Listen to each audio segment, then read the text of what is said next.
Fans are mourning the loss of Fleetwood Mac's keyboardist and vocalist Christine McVie. The beloved singer-songwriter passed away this year at the age of 79. You know, we miss her, and she's magic too. During her lifetime, the musician got hitched twice, to John McVie and Eddie Quintela, with both marriages having ties to the famous rock band. Even though she spent her years as an influential musician, Christine was, in her own words, unlucky in love. Christine McVie spent 5 years at Birmingham Art College. Her years as a student yielded a sculpture degree, but she emerged with a passion for music. This was thanks to having spent her university time busking with her friend Spencer Davis and playing bass in a band called Sounds of Blue led by Stan Webb. The singer had been listlessly working as a window dresser at a department store in London after graduation. When she was asked to join Webb's new band, Chicken Shack, as a vocalist and keyboardist, she was absolutely delighted. I mean, we started off in a smaller room that didn't have a stage. It was just one big flat room, all on the same level, and it was much more of a laid-back rehearsal atmosphere. As one of the few women in the mid-1960s British blues scene to both sing and play an instrument, Christine definitely got noticed. Though she later dismissed Chicken Shack as a mediocre sort of white blues band, she sang lead on their only top 20 song, a dreamy cover of Etta James' I'd Rather Go Blind. The cover led to her being voted Melody Maker's top female vocalist of 1969. She won the same award a year later after releasing a solo album entitled Christine Perfect. Yeah, that's her last name. By the time Christine joined Chicken Shack, Fleetwood Mac had already been established. The two bands often shared venues, where Chicken Shack would be the opening gig. This was where the lead singer and piano player of Chicken Shack met her future husband, John McVie.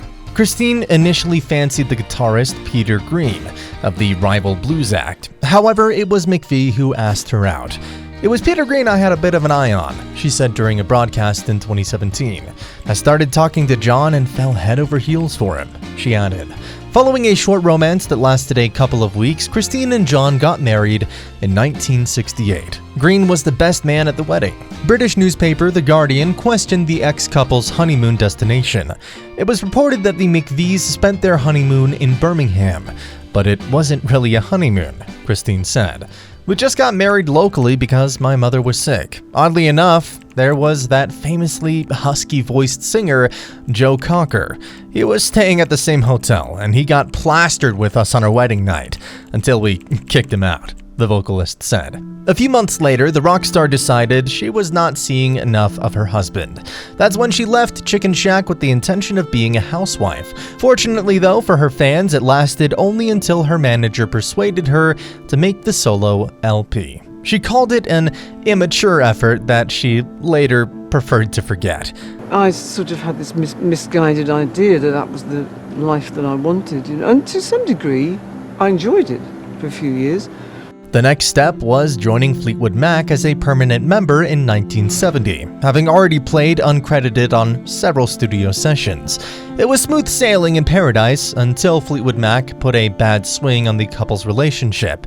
"We were very happy for probably 3 years, and then the strain of me being in the same band as him started to take its toll," Christine said. She added that when you're in the same band as somebody, you're seeing them almost more than 24 hours a day. Sadly, Christine and John's marriage wasn't built for eternity. The former couple parted ways in 1976 after 8 years together. She told the Rolling Stone, "I broke up with John in the middle of a tour. I was aware of it being rather irresponsible. It was either that or me ending up in an asylum." In October 1977, Christine frankly talked about her separation from John McVie, revealing, "I dare say if I hadn't joined Fleetwood Mac, we might still be together." The singer noted that the added stress of their touring, coupled with the lovers drinking too much alcohol, put a large strain on their romance. "John is not the most pleasant of people when he's drunk," the musician once said. Christine likened her ex-husband to a popular horror character, saying she ended up seeing more of Hyde than Jekyll. During an interview with Rolling Stone in 1984, almost a decade later, McVie spilled the beans on her marriage to John and revealed the reason why their marriage didn't work out. The singer said that her relationship got to a point where she and her husband could no longer be in the same room. At the time, the Little Lies hitmaker told the media outlet, "We'd probably spent more time with one another than most couples who had lived together for 25 years. We had no individuality, no separation. We'd lose our minds too." Even though their marriage ended on rocky terms, Christine and John remained friends. Their divorce happened while the band was recording a new album, Rumours. Several of Christine's songs on the album were about John, including Don't Stop. Despite this, the band carried on, and the McVies kept performing together on and off for the next few decades. The pop rock icon also stated that she was happy for John when he walked down the aisle again. He married Ann Rubens in 1978, and the couple has been together ever since. John, "He'll always have a soft spot for me, as I always will for him," Christine told Rolling Stone. Now, we know this has nothing to do with her love story, but you may be wondering why the singer kept her surname as McVie after she and John divorced. And oh, there's a story there. Christine is the younger child of Cyril Perfect, a music teacher, and his wife, Beatrice. A heavy burden was being saddled with the name Christine Perfect.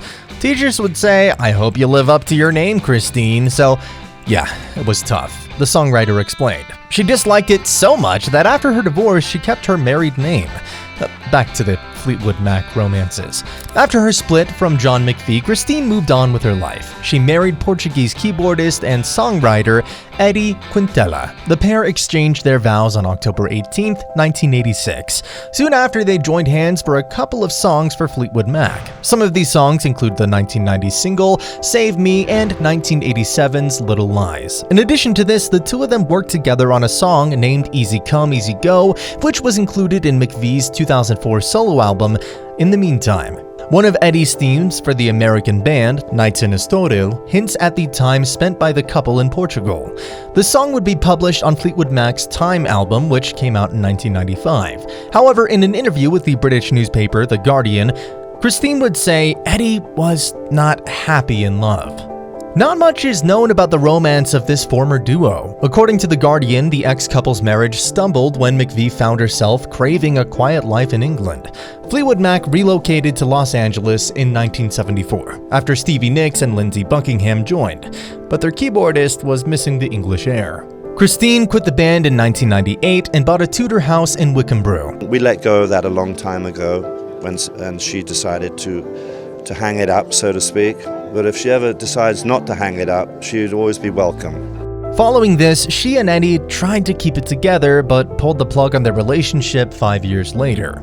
Even though the ex-lovers split up, they continued to collaborate. The ex-pair worked on McVie's solo album that was published a year after their divorce. In 2020, Eddie Quintela passed away. The Feel About You singer felt that throughout her years, she'd been unlucky in love. In the book Fleetwood Mac on Fleetwood Mac, Interviews and Encounters, McVie said that her love life was a real drag. Stevie Nicks and we were married to Fleetwood Mac. That's what we did. And it was a harsh marriage, the musician said. During their 30s and 40s, Stevie and Christine felt the loneliness that came with prioritizing their careers. In fact, both women never had any children. Between recording best-selling albums and traveling for sellout tours, there really was no time to expand their families. There was no time for relationships of our own, Christine reflected. Maybe some love stories aren't between people. In the end, Christine McVie's longest relationship was with Fleetwood Mac. Her relationship with the band took precedence over everything else, and after her 16-year hiatus, McVie returned to Fleetwood Mac. The band was like that ex-boyfriend that she kept going back to.